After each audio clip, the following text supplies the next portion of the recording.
Hello my dear students and welcome to Edutap. तो guys SBI clerk के exams खत्म हो चुके हैं एंड आई एम श्योर कि आपने अपने मेंस की तैयारी शुरू कर दी होंगी और पूरे ज़ोरों शोरों से शुरू कर दी होंगी। तो गाइज क्या आप जानना चाहते हैं कि आखिरी इन 30 दिनों में आप क्या कर सकते हैं अपनी मेंस की प्रिपरेशन के लिए? और सबसे इंपॉर्टेंट चीज़ है उसके लिए आपके प्रीवियस ईयर क्वेश्चंस। तो सबसे ज़्यादा इंपॉर्टेंट है, आपको समझ आएगा कि पिछले सालों में कैसे क्वेश्चंस और किस ट्रेंड पे क्वेश्चन आते रहे हैं। तो गाइज इस वीडियो के डिस्क्रिप्शन में आपको सारे एसबीआई पीओ और एसबीआई क्लर्क दोनों के प्रीवियस ईयर क्वेश्चंस की कंपाइल्ड एक फाइल मिल जाएगी जो आपको फ्री ऑफ कॉस्ट मिल रही है। तो जाके सीधा उस लिंक पे क्लिक कीजिए और अपनी प्रीवियस ईयर क्वेश्चंस की ई बुक को फ्री ऑफ कॉस्ट डाउनलोड कर लीजिए। तो शुरू करते हैं गाइस। तो मैं आपको बता रहा था कि आखिरी ये 30 दिनों में क्या स्ट्रैटेजी होनी चाहिए, डे बाय डे क्या प्लान होना चाहिए आपका। तो आई होप आपने वो फंडामेंटली सारा अपना टाइम डिवाइड कर रखा होगा और उसी के बेसिस पे आज हम अपनी स्ट्रैटेजी को डिस्कस करने वाले हैं कि आप इंग्लिश में क्या कर सकते हो। तो गाइस जो आपका ये पेपर रहता है इसमें आपको 4 सब्जेक्ट रहते हैं, क्वांट्स, रीजनिंग, इंग्लिश और आपका जनरल अवेयरनेस। ये 4 आपके कंपोनेंट रहते हैं मीन्स में। अब आपका सिलेबस अगर बात करें तो इंग्लिश में आपको 40 क्वेश्चंस आते हैं, हर क्वेश्चन की 1 मार्क्स की वेटेज होती है और उसमें नेगेटिव मार्किंग भी रहती है। अब इसमें प्रीलिम्स में और मेंस में फ़र्क कहाँ पे होता है गाइस? ठीक है, प्रीलिम्स में आपको 30 क्वेश्चंस मिलते हैं, मेंस में आपको 40 क्वेश्चंस मिलते हैं। तो उसमें एक्स्ट्रा क्या ऐड हो जाता है, रीडिंग कॉम्प्रीहेंशन पैसेजेस, वो एक्स्ट्रा और कुछ और क्वेश्चंस ऐड करते हैं जिससे वो पेपर लेंदी बन जाता है। So in the prelims, the English section focuses on basic grammar, vocabulary, and comprehension skills. However, in the mains exam, it is more detailed, including complex comprehension passages and complex other questions. तो इसमें एक तो क्या होता है, difficulty level जो है आपका, ठीक है गाइस, आपका डिफिकल्टी लेवल एक तो बढ़ जाता है ऑब्वियसली, क्योंकि वो मेंस का एग्जाम है तो उसको वो थोड़ा डिफिकल्ट रखते हैं as compare to prelims. Question type तो सेम रहता है, वही आपको रीडिंग कॉम्प्रीहेंशन आएंगे, एरर डिटेक्शन आएगा, क्लोज टेस्ट आएगा, लेकिन उस सबको आपको थोड़ा एक हाई लेवल पे प्रिपेयर करना होता है। और दूसरा जो है गाइस, आपके पैसेजेस आपको एक्स्ट्रा मिलते हैं। जैसे प्रीलिम्स में आपको शायद एक ही कॉम्प्रीहेंशन पैसेज मिलता है, जबकि मेंस में आपको हो सकता है 2 या हो सकता है छोटे छोटे 3 आपको भी मिल जाए, जिससे आपका पेपर लेंदी बनता है और लेंदी होने की वजह से आपका टाइम ज़्यादा लगता है। That makes it difficult again at the same time. तो ये 2 चीज़ें हैं जिसपे हमें फंक्शन करना है। तो इसकी तैयारी कैसे करेगा? सबसे पहले अपने ग्रामर के कॉन्सेप्ट्स को ब्रश अप कर लो दोबारा से, क्योंकि प्रीलिम्स में जैसे तैसे हमने 2-3 क्वेश्चन जो आए थे एरर डिटेक्शन के वो कर लिए थे, लेकिन अब ज़्यादा क्वेश्चन आने वाले हैं डेफिनेटली। तो एरर डिटेक्शन के क्वेश्चन भी आएंगे, सेंटेंस इंप्रूवमेंट के क्वेश्चन भी आएंगे और क्वेश्चन भी है जिसमें ग्रामर का यूज़ होगा। तो brush up on your grammatical concepts, build up your vocabulary, अपनी वोकेबुलरी को ब्रश अप कर लो गाइस। ठीक है, जो कंप्लीट लिस्ट आपको हमने प्रोवाइड की है कोर्सेज में या वैसे भी, सिनोनिम्स, एंटोनिम्स की, फ्रेजल वर्ब्स की, कॉम्प्लेक्स प्रेपोजिशंस की, इडियम्स एंड फ्रेजेस की, इनको आप दोबारा कवर करना शुरू कर दो, अच्छे से गो थ्रू करो। एंड थर्ड, अपनी कॉम्प्रीहेंशन एबिलिटी, जो सबसे ज़्यादा इंपॉर्टेंट पार्ट है। 12 से 15 क्वेश्चन आएंगे गाइज आपको 40 में से on on the basis of comprehension ability, reading comprehension पे। तो 12 से 15 एक बहुत बड़ा मार्जिन होता है, तो आपको उसको ज़रूर अच्छे से प्रिपेयर करना है और प्रैक्टिस कर लेनी है उसके। अब ये कैसे करनी है गाइज? सबसे पहले तो अपने इंपॉर्टेंट टॉपिक समझो जो आपको ब्रश अप करने हैं अब एग्जाम से पहले। Subject verb agreement, to the point बात करेंगे। Tenses, conditional sentences, preposition and complex prepositions, conjunctions, advance verbs, synonyms, antonyms, ये आपका हो गया वोकेबुलरी का part, phrasal verbs, idioms and phrases. उसके बाद आपका कॉम्प्रीहेंशन, क्लोज टेस्ट और पैराजम्बल्स एंड रीडिंग रीअरेंजमेंट। ये वो टॉपिक्स हैं जो आपको सुपर इंपॉर्टेंट बनते हैं आपके एग्जाम के लिए और आपको इनकी तैयारी बड़े अच्छे से कवर करनी चाहिए। अब आपको करना कैसे, अप्रोच क्या होनी चाहिए गाइस? आपके बेसिक्स क्लियर होने चाहिए, एक तो ग्रामर के भी और आपके एनालिटिकल स्किल्स के भी, ठीक है, कॉम्प्रीहेंशन एबिलिटी के भी। कंसेप्चुअल अंडरस्टैंडिंग जो है वो बहुत ज़्यादा ज़रूरी है गाइस, क्योंकि अब क्वेश्चन जो आएंगे वो सिर्फ रैंडम या बड़े इजी नहीं आएंगे, मुश्किल आएंगे और उनके लिए कंसेप्चुअल अंडरस्टैंडिंग बहुत ज़रूरी होगी। इंटरलिंकेज ऑफ टॉपिक्स आपको समझना है कि सब्जेक्ट वर्ब एग्रीमेंट का टेंसेस से क्या रिलेशनशिप है, या अगर मैं बोलूँ कि एडजेक्टिव का एडवर्ब से क्या रिलेशनशिप है, या नाउन और प्रोनाउन का क्या रिलेशनशिप है। ये रिलेशनशिप, इंटरलिंकेजेस आपको समझ आनी चाहिए, विच इज़ वेरी इंपॉर्टेंट। फिर फंडामेंटल अंडरस्टैंडिंग जो है वो आपको पता होनी चाहिए, मतलब बिल्कुल ग्राउंड अप आपका जो सॉलिड फाउंडेशन है ना, वो आपकी पूरी कंप्लीट होनी चाहिए, मतलब सॉलिड होनी चाहिए, उस पर गलती नहीं हो, उसमें कमी नहीं होगा। इस कवर वोकेबुलरी इन टाइम, ये मत सोचना कि आखिर में 2-4 मॉक टेस्ट दे के हो जाएगा काम। वोकेबुलरी आपको अभी से एक्स्ट्रा एम्फोसिस देना पड़ेगा। तो ईडियम्स, फ्रेजेस, फ्रेजल वर्ब्स ये साथ साथ अभी करना शुरू कर दो अपनी कंप्लीट लिस्ट से। और practice, this is the key.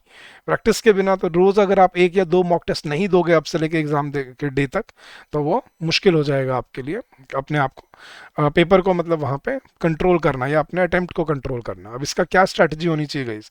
अपनी रीडिंग हैबिट्स इंप्रूव करो, ठीक है। The Hindu, the economic times, इनमें जो एडिटोरियल आते हैं वो डेली पढ़ा करो, जिससे आपकी वोकेबुलरी भी, कॉम्प्रिहेंशन स्किल्स भी और जनरल अवेयरनेस भी इंप्रूव होती है at the same point of time, ठीक है। आपको वोकेबुलरी को स्ट्रेंथन करना है, अपने वोकेबुलरी का एक जर्नल बना लो और उसको पाइल अप करते चलो, उसमें अपने वर्ड रिवाइज करते चलो, ऐड करते चलो नए नए वर्ड उसके अंदर।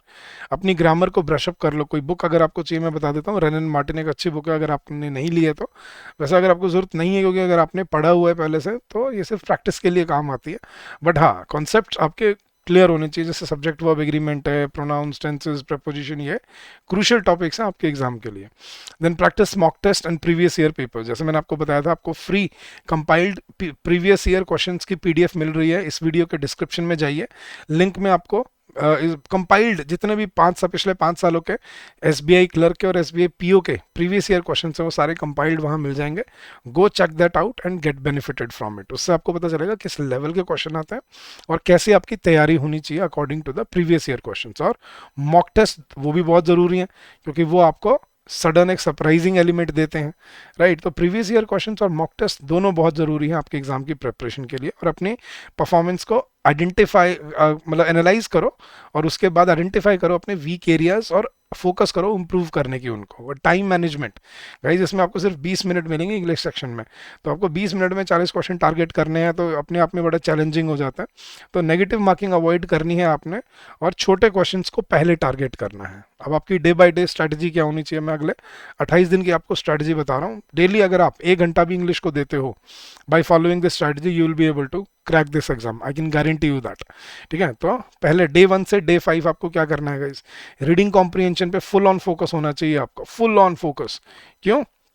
जिससे आपको पता चले कि मतलब डे 1 से डे 5 में कहीं ना कहीं आपको कॉम्प्रिहेंशन बीच में प्रैक्टिस जरूर करना है, ठीक है। फिर vocabulary building, synonyms, antonyms, idioms and phrases, reading comprehension daily, ये प्रैक्टिस आपकी चलनी चाहिए। तो डेली का आपका काम होना चाहिए कॉम्प्रिहेंशन पैसेज बनाना ही बनाना है, ठीक है। फिर उसके बाद आपका मिक्स्ड प्रैक्टिस, जो cloze test, error detection, second week में ये आ जाएगी आपकी। पैराजंबल, सेंटेंस रीअरेंजमेंट, ठीक है, एरर डिटेक्शन, सेंटेंस करेक्शन, ठीक है, ये आपको करना है थर्ड डे पे।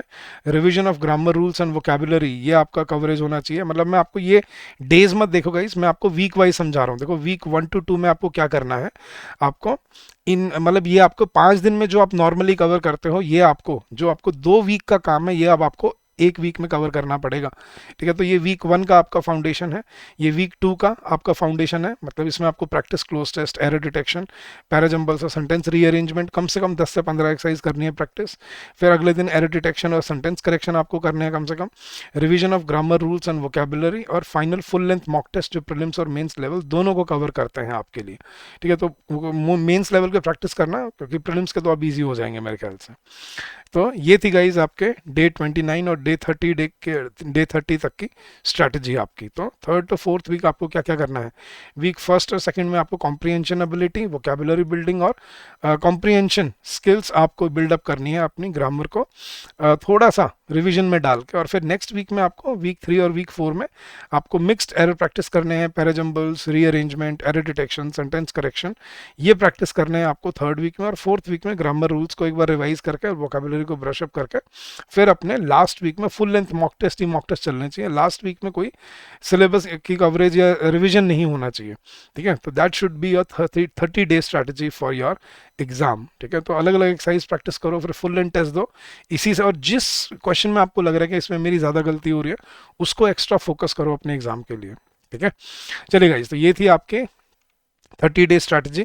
अब इसके लिए अगर आपको गाइज एक टेस्ट सीरीज की ज़रूरत है, तो हमने एक टेस्ट सीरीज लॉन्च की है जिसमें आपको 15,000 से ज़्यादा क्वेश्चंस मिलते हैं अपनी एग्जाम प्रिपरेशन के लिए, ठीक है। तो इस टेस्ट सीरीज का लिंक आपको हमारे वेबसाइट पे जाके मिल जाएगा।